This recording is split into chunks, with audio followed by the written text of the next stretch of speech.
देखो क्या पढ़ेंगे हम लोग, फोकस दूरी और वक्रता त्रिज्या में संबंध। पहले हम पढ़ते हैं अवतल दर्पण के लिए, फिर उत्तल दर्पण के लिए। ठीक, सबसे पहले हम क्या करेंगे, एक अवतल दर्पण बनाएंगे। ठीक, ये M1 M2 ये हमारा हो गया क्या, अवतल दर्पण। ठीक, ये ध्यान रखना जब तक कलई न किया जाए तब तक ये मत बताना कि ये अवतल दर्पण है, ये उत्तल दर्पण है। ठीक, अब ये क्या है, इसका मुख्य अक्ष है, इसका ध्रुव क्या है, P है, और फोकस क्या है, F है, और वक्रता केंद्र क्या है, C है।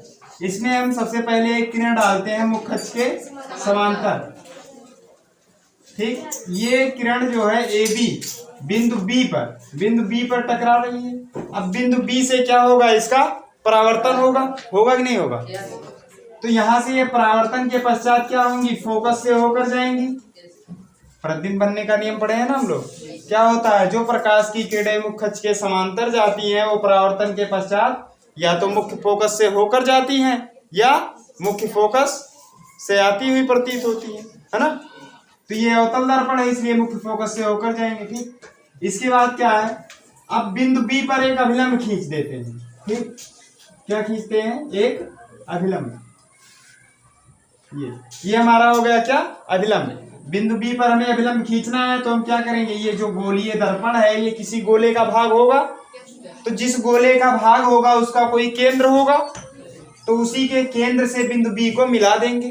ठीक, यानी जो त्रिज्या होती है वो हमेशा परिधि पर लंब होती है। ठीक, अब देखो ये हमारा क्या है, आपतित किरण है। ठीक, और ये अभिलंब है, तो आपतित किरण और अभिलंब के बीच का जो कोण होता है वो क्या, I होगा नहीं। उसके बाद क्या है, ये परावर्तित किरण है, परावर्तित किरण और अभिलंब के बीच का कोण क्या होता है, R। ठीक, उसके बाद हमने क्या किया, यहाँ बिंदु B से मुख्य अक्ष पर एक लंब खींच दिया, नहीं तो रहने देते हैं, लंब नहीं खींचते, छोड़ो, ऐसे ही ठीक है। ठीक, आपतित किरण AB है, परावर्तित किरण क्या है, ये BF है। ठीक, और अभिलंब क्या है, ये BC है। आपतन कोण क्या है, I, और अपवर्तन कोण क्या है, R। लड़की लिखो ना बनाओ, जब तक समझाओ तब तक कुछ ना करो। ठीक है, बनाने का लिखने का आपको टाइम दिया जाएगा, नहीं तो उधर फंसे रहते हो बनाने में, न इधरे का होता है ना उधरे का। अब देखो ये हो गया। अब देखो यहां से ये दोनों किरणें समांतर है नहीं, है ना, तो ये वाला कोण इसके बराबर हो सकता है ना। कैसे हो सकता है, एकांतर कोण से। ठीक,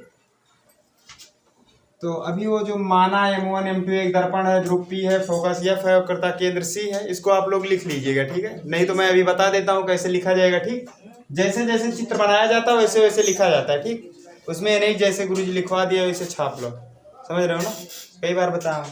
अब देखो सबसे पहले हम क्या करेंगे, इसमें आपतन कोण और परावर्तन कोण को बराबर करेंगे। आपतन कोण क्या है, कोण ABC बराबर परावर्तन कोण क्या है, कोण CBF। यही तो है। कैसे लिख लेंगे, परावर्तन के नियम से।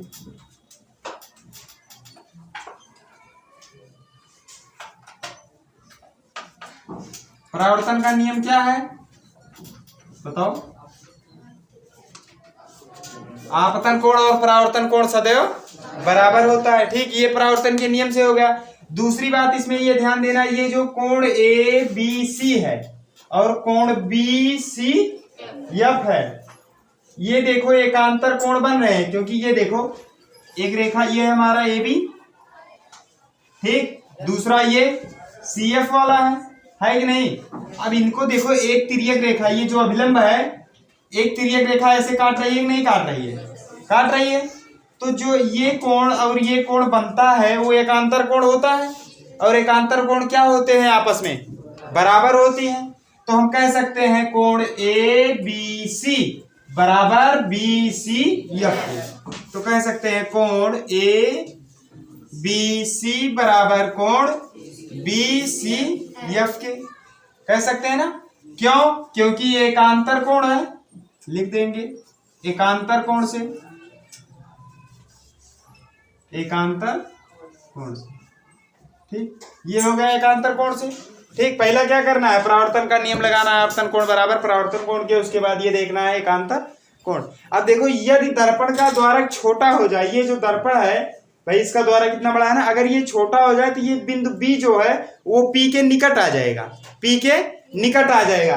तो यानी जो एफ बी की लंबाई है उसको हम क्या लिख सकते हैं, एफ पी। ठीक, यानी यदि दर्पण का द्वारक छोटा हो, ठीक, यदि दर्पण का द्वारक छोटा हो तो क्या होगा, ये जो बिंदु बी है वो पी के निकट हो जाएगा। तो लिख लेते हैं, यदि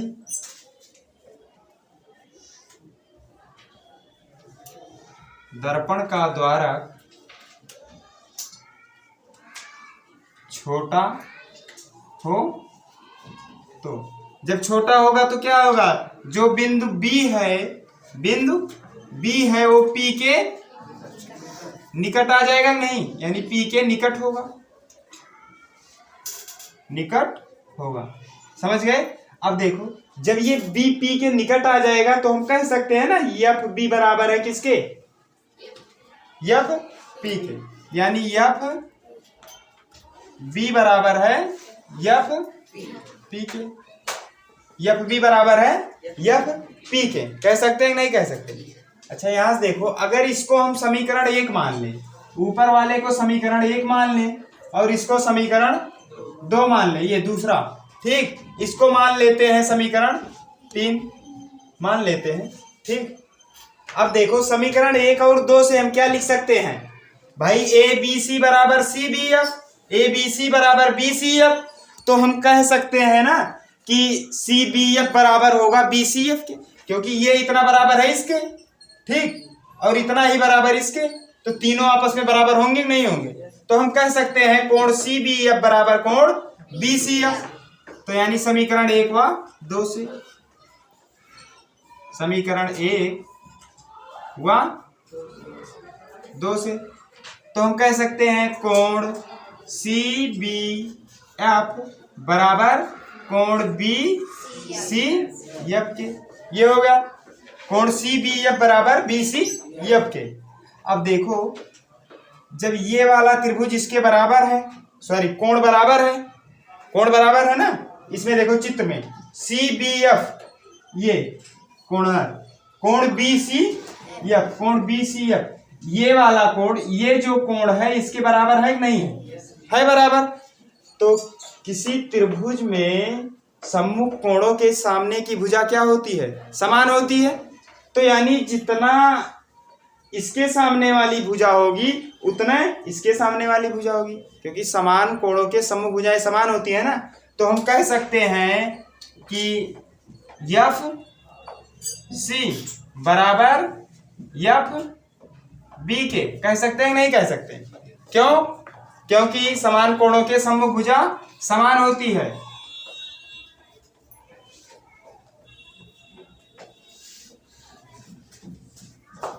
समान कोण के, ऐसे लिख देते हैं कि सामने की भुजा, बाकी आप लोग समझ जाइएगा, ठीक है, सामने की भुजा आप लोग लिख दीजिएगा, क्योंकि किसी त्रिभुज के समान कोणों के सामने की भुजा समान होती है। तो जब ये कोण इसके बराबर है तो इसके सामने वाली भुजाएं आपस में बराबर होंगी, तो हो गया एफ सी बराबर एफ बी के। अब देखो हमने एफ बी को क्या लिखा है, एफ पी लिखा है ना, एफ बी बराबर एफ पी लिखा है नहीं, तो अगर हम समीकरण 3 से इसमें मान रखें तो क्या हो जाएगा, एफ बी बराबर एफ पी के, होगा कि नहीं होगा, सॉरी यार, एफ बी बराबर एफ पी तो है, तो एफ बी के स्थान पे हम एफ पी लिख देंगे, ऐसे एफ बी के स्थान पे क्या हो गया एफ पी, एफ बी के स्थान पे क्या हो गया एफ पी हो गया, और यहाँ क्या है एफ सी, ठीक। अब देखो पीसी, पीसी बराबर हम लिख सकते हैं ना F C plus P F, PC, भाई हमें वक्रता त्रिज्या और आर में संबंध निकालना है, वक्रता त्रिज्या क्या है, यही तो है आर, और ये क्या है, ये फोकस दूरी है, तो हमें वक्रता त्रिज्या और फोकस दूरी में संबंध निकालना है? तो हम कह सकते हैं कि पीसी बराबर C F plus P F होगा, नहीं होगा, कह सकते हैं नहीं, तो हो जाएगा यहां से पी सी बराबर P F P F plus F C कह सकते हैं ना। यहां से देखो एफ सी बराबर एफ पी के है, तो जहां एफ सी है वहां हम क्या लिख सकते हैं, क्या लिख सकते हैं, एफ पी लिख सकते हैं नहीं।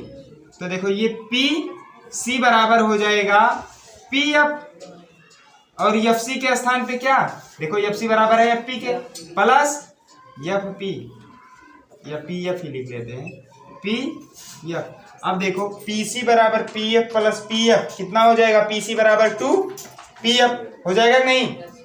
देखो पी सी बराबर 2 पी एफ। अब देखो पी सी क्या है, आर है, यही तो है करता त्रिज्या, और 2 पी एफ क्या है, एफ है, तो हम कह सकते हैं स्मॉल एफ है, तो आर बराबर क्या आ गया 2 एफ, यानी एफ बराबर r/2। यही सूत्र है फोकस दूरी और वक्रता त्रिज्या में संबंध।